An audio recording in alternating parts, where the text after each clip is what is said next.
Understand the pattern and select the number that can replace the question mark in the third figure. Question mark third ఫిగర్లో ఇక్కడ ఉంది, ఇక్కడ ఉంది. ఈ question mark ప్లేస్లో ఏమొస్తుంది అనేసి క్వశ్చన్ అండి. చూడండి ఒకసారి.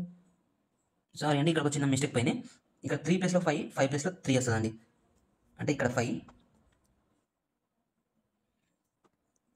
ఇక్కడ 5 వస్తుంది అండ్ ఇక్కడ 3 వస్తుందండి. ఓకే, ఇప్పుడు ఈ 5, 6 అండ్ 2, 1, 5 ఎలా రాసారు చూద్దాము. అంటే 5 × 6 = 30.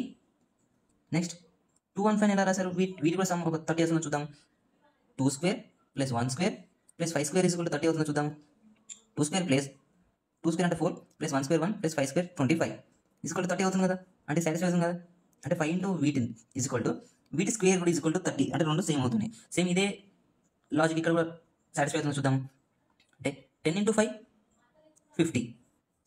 ఇప్పుడు 3² 9 + 5² 25 + 4² 16.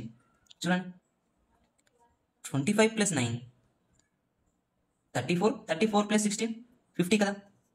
ఓకే, సాటిస్ఫై అయింది. నెక్స్ట్ ఇదే దీన్ని కూడా చూద్దాం. అంటే ముందు ఇక్కడ మనకి ఇక్కడ సమ్ ఎంతనో తెలియదు కాబట్టి వీటి స్క్వేర్ చేద్దాం. వీటి స్క్వేర్ చేస్తే ఇక్కడ క్వశ్చన్ మార్క్ ఏది పెట్టాలో తెలుసు కదా.